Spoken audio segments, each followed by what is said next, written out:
ये बात है 2020 की। उस टाइम पे मैं अपने पापा के फोन में FC मोबाइल गेम को खेलता था और तभी लॉकडाउन हो जाता है। लॉकडाउन होने के बाद मेरे पास कोई फोन नहीं था, मेरे पास बस एक PC था जिसके अंदर मैं सारा दिन YouTube स्क्रॉल करता रहता था। यहाँ पे मुझे पता लगता है अगर मुझे FC मोबाइल को PC के अंदर खेलना है तो मुझे BlueStacks डाउनलोड करना पड़ेगा। मैंने BlueStacks डाउनलोड तो किया, लेकिन FC मोबाइल के अंदर जो स्किल्स किया जाता है विद जॉयस्टिक वो BlueStacks के अंदर करना पॉसिबल नहीं है, जिस वजह से मैं लगातार गेम्स हार के गेम को अनइंस्टॉल कर देता हूँ और BlueStacks में दूसरे गेम को स्क्रॉल करने लगता हूँ। और तभी मुझे एक गेम दिखता है, फ्री फायर। वो गेम डाउनलोड करते ही मुझे वो इतना ज्यादा फैसिनेटिंग लगा था क्योंकि पहले ही गेम में मैंने लिटरली 16 से 17 किल किया था। जिसके बाद मैं जब YouTube पे जाके फ्री फायर टाइप करता हूँ तो मेरे सामने एक चैनल आता है देसी गेमर्स का, और मैं उस दिन से लगातार 1 घंटा 2 घंटा 3 घंटा करते करते मैं लिटरली कब इस गेम से एडिक्ट हो गया मुझे पता भी नहीं चला। फिर मुझे पता लगा कि मेरे कजिन्स भी इस गेम को खेलते हैं। मैं उनके साथ कंपटीशन करता रहता था कि कैसे मैं उन लोगों को पीछे छोड़ सकता हूँ और वो लोग ये अपने मुंह से बोल दे कि मैं उनसे अच्छा खेलता हूँ। भले ही ये चीज कभी हुआ नहीं क्योंकि वो इस चीज को कभी एक्सेप्ट करेंगे नहीं। और मेरे प्राइम पे मैंने लिटरली 3 बार ग्रैंड मास्टर मारा है, लेकिन आज 2 साल हो चुका है मैंने इस गेम को खोला भी नहीं है। अगर मेरे सामने कोई फ्री फायर का नाम भी ले लेता है तो मुझे वो क्रिंज और अनकूल लगता है। और मैं ही नहीं, मेरे जितने भी दोस्त थे फ्री फायर के अंदर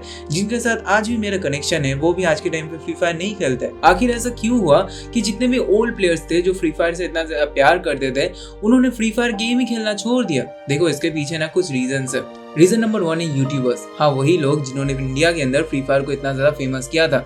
वो दिन याद करो जब रैंक रीसेट हो रहा था, सारे यूट्यूबर्स लाइव स्ट्रीम करते थे और रैंक पुश करते थे। मैं लिटरली अज्जू भाई और देसी गेमर का लाइव स्ट्रीम सारा रात देखता था। ऐसे यूट्यूबर्स थे जो जेन्युइनली अच्छे थे, लेकिन यहीं पे कुछ ऐसे भी यूट्यूबर्स थे जो शॉर्टकट अपनाते थे। वो डेली कस्टम लाइव्स करते थे और ये बोलते थे कि मैं तुमको डीजे आलोक दे दूंगा, और यही चीज ने फ्री फायर कम्युनिटी को सबसे ज्यादा फेमस और सबसे ज्यादा खराब किया था। आज के टाइम पे डीजे आलोक एक लिटरली क्रिंज मीम बन चुकी है और इसका टोटल क्रेडिट इन सब यूट्यूबर्स को ही जाता है क्योंकि इन्होंने लिटरली अपने लाइव स्ट्रीम में गिव अवे कर करके फ्री फायर का नाम खराब कर दिया है। और यहीं से इसका रीजन नंबर 2 आता है ऑडियंस। देखो 2020 में जितने भी लोग फ्री फायर खेलते थे वो 14-15 साल के बच्चे थे जिनका स्कूल बंद हो गया था। उनको हमेशा यही लगता था कि स्कूल कभी खुलने नहीं वाला है और मैं सारा दिन फ्री फायर खेल सकता हूँ। मुझे भी ऐसा ही लगता था कि इस दुनिया के अंदर कोरोना कभी जाएगा नहीं और फ्री फायर में कभी खेलना छोड़ूंगा नहीं। मेरा 80 लेवल हो जाएगा, मेरा 90 लेवल हो जाएगा और मैं 100 तक टच कर दूंगा, लेकिन ऐसा कभी हुआ ही नहीं। 70 लेवल आने के बाद ही लॉकडाउन खुल गया और मैं फ्री फायर छोड़ दिया। और मेरे जैसे जितने भी लोग थे जो अपने टीनेज ईयर्स में फ्री फायर को खेलते थे वो भी अपनी लाइफ में आज के टाइम में कुछ और कर रहे हैं। उन्हें भी पता लग चुका है कि अगर वो अपने लाइफ के अंदर फ्री फायर को इतना ज्यादा महत्व देंगे तो उसका कोई फायदा होगा नहीं। प्लस 2021 आते आते घरों के अंदर ऐसे न्यूज बहुत ज्यादा फैल रहे थे कि कोई बंदा फ्री फायर में इतना पैसा लगा दिया अपने माँ बाप का, कोई बंदा अपने माँ बाप को मार दिया बिकॉज ऑफ फ्री फायर, कोई बंदा लिटरली चोरी करके फ्री फायर में पैसे लगा रहे हैं। सो ऐसे न्यूज की वजह से जब फैमिली के अंदर कोई भी बंदा दिन का 1 भी घंटा फ्री फायर खेल रहा होता है तो उसके पास उसकी मम्मी या फिर पापा आके ये बोलते हैं कि ये गेम तुझे डुबाएगा। स्पेशली मेरे साथ तो ये हमेशा होता था, मैं अगर दिन का 1 घंटा भी खेल लेता था उस गेम को मम्मी पापा के सामने तो वो हमेशा मुझे टॉन्ट मारते थे, मुझे बोलते थे कि इस गेम को बंद कर मत खेल, ये तेरा जिंदगी खराब कर देगा। हालांकि मैं फिर भी छुप छुप के मैं इस गेम को 4 से 5 घंटे खेलता था ऑन रेगुलर बेसिस लॉकडाउन के अंदर। और कहीं ना कहीं हमारे पेरेंट्स इसके बारे में सही बोलते हैं क्योंकि इस गेम के अंदर कोई फ्यूचर नहीं है। और यही रीजन नंबर 3 है, ई स्पोर्ट्स। एक गेम को अगर आप सक्सेसफुली लॉन्ग टर्म तक चलाना चाहते हो तो 2 चीजें आपको चाहिए, एक है लॉयल ऑडियंस एंड दूसरी है e sports. Loyal audience free fire का था, लेकिन ई स्पोर्ट्स पे इन्होंने उतना ज्यादा ध्यान नहीं दिया। आज से लगभग 1 साल पहले फ्री फायर इंडिया के अंदर बैन हो गया और ना ही फ्री फायर ई स्पोर्ट्स का उतना ज्यादा पीक हमें कभी देखने को मिला। क्योंकि अगर कोई गेम एक देश के अंदर बैन होगा तो आप ही सोचो बड़ी कंपनीज क्यों उसके ऊपर पैसे लगाएगी। और ऑनेस्टली मैं बोलूँ तो फ्री फायर को घंटा फर्क नहीं पड़ता क्योंकि आज के टाइम पे वो इतने सारे ईगो गन स्किन्स निकाल रहे हैं जिसे देख के मुझे तो नहीं लगता कि उन्हें कोई घंटा फर्क पड़ता है ई स्पोर्ट्स को लेके। वो लगातार बंडल्स और ऐसी चीजें निकाल रहे हैं जो कि पे टू विन प्लेयर्स खरीद के खुश हो जा रहे हैं, लेकिन वो ये नहीं समझ पा रहे कि इसके अंदर वो बस पैसा दे रहे हैं, रिटर्न में उन्हें कुछ मिल नहीं रहा है। क्योंकि आप ही खुद इमेजिन करो अगर आप गेम खेलते हो तो इससे आपका क्या ही बेनिफिट हो जाएगा। फ्री फायर हो सकता है आपके लिए एक एस्केप रूट हो जैसा कि मेरे लिए था, लेकिन ये एक परमानेंट सॉल्यूशन नहीं है। स्पेशली मेरे लाइफ का तो यही गोल था। मैं जब रात को सोता था तो मैं ये सोच के सोता था कि मुझे नेक्स्ट डे 15 से 16 स्टार्स प्लस करने हैं। मैं लिटरली मजदूर था इस गेम का, और ऑनेस्टली इस गेम ने मुझे रिटर्न में कुछ भी नहीं दिया है। और यहीं से इसका रीजन नंबर 4 आता है, गेम प्ले। आज के टाइम पे अगर आप फ्री फायर खेलने जाओगे तो आपको वो नोस्टैल्जिया फैक्टर फील ही नहीं होगा।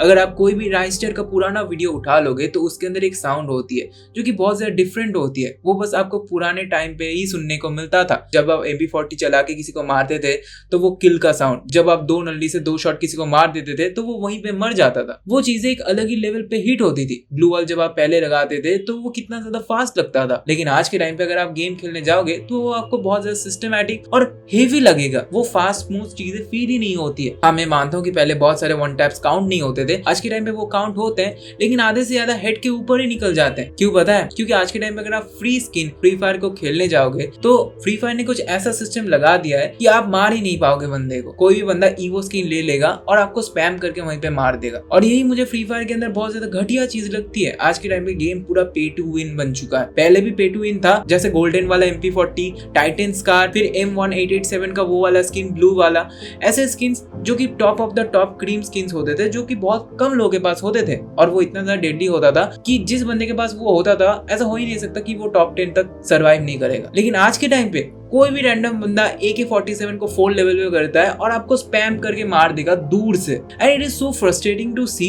लाइक अगर आप वॉल भी लगाओगे तो कोई भी बंदा स्काइलर मारेगा ना, आपका वॉल टूट जाएगा। आप अगर नारी के बिना VR खेलने भी जाओगे तो आपको कोई भी बंदा कहीं से भी कुछ भी करके मार सकता है। इट्स लाइक आज के टाइम पे कैरेक्टर्स इतने ज्यादा बढ़ चुके हैं कि आपको गेम को समझने के लिए लिटरली इसके ऊपर रिसर्च करना पड़ेगा। एंड इसी वजह से जो पुराने प्लेयर्स थे जो लिटरली इस गेम से प्यार करते थे, वो आज के टाइम पे इस गेम को नहीं खेलते हैं क्योंकि उन्हें मजा ही नहीं आता है। आज के टाइम पे बस वही लोग इस गेम को खेलते हैं जिनके लाइफ के अंदर कोई पर्पस नहीं है, जिनके लाइफ के अंदर कोई गोल नहीं है। वो बहुत ज्यादा लोनली होते हैं, उनके पास कोई काम नहीं होता है। ऐसा हो ही नहीं सकता कोई बंदा रैंडम दुकान में काम करता है और दिन भर वो आइडली बैठता है तो वो कोई गेम नहीं खेलता है। मोस्ट ऑफ द केसेस में फ्री फायर ही खेलता होगा। एंड उसे देख के मुझे इतना ज्यादा बुरा लगता है उन लोगों के लिए, क्योंकि उनको अपने करियर के अंदर काम करना चाहिए, उनको ऐसे चीजों के ऊपर काम करना चाहिए जिससे उनका लाइफ इंप्रूव हो सकता है, लेकिन वो इन सब गेम्स में अपना लाइफ बर्बाद कर रहे हैं। एंड ऑनेस्टली अगर आप आज के टाइम पे फ्री फायर खेलते हो तो आप मेरे बातों से रिलेट नहीं कर पाओगे, क्योंकि आज से 5 साल पहले अगर कोई बंदा मुझे ये सब चीजें बोल रहा होता है तो मैं उसको लिटरली कमेंट सेक्शन में बहुत गंदी तरीके से गाली लिखता। लेकिन आज जब मैं इस गेम से निकल चुका हूँ, आज जब मुझे पता है कि ये गेम कितना ज्यादा एडिक्टिव है, इस गेम को खेलने के बाद मेरे लाइफ के अंदर कुछ भी अच्छा नहीं हुआ है, तब मैं समझ पा रहा हूँ कि ये गेम असल में कितना ज्यादा बुरा है। And personally I feel free fire का डाउनफॉल हुआ बहुत अच्छा हुआ, बहुत लोगों की लाइफ जो है बच जाएगी, बहुत लोगों का टाइम बच जाएगा। लेकिन मुझे एक चीज बहुत ज्यादा बुरी लगी है, मेरे जैसे बहुत सारे लोग हैं जिनके लाइफ के अंदर फ्री फायर जो है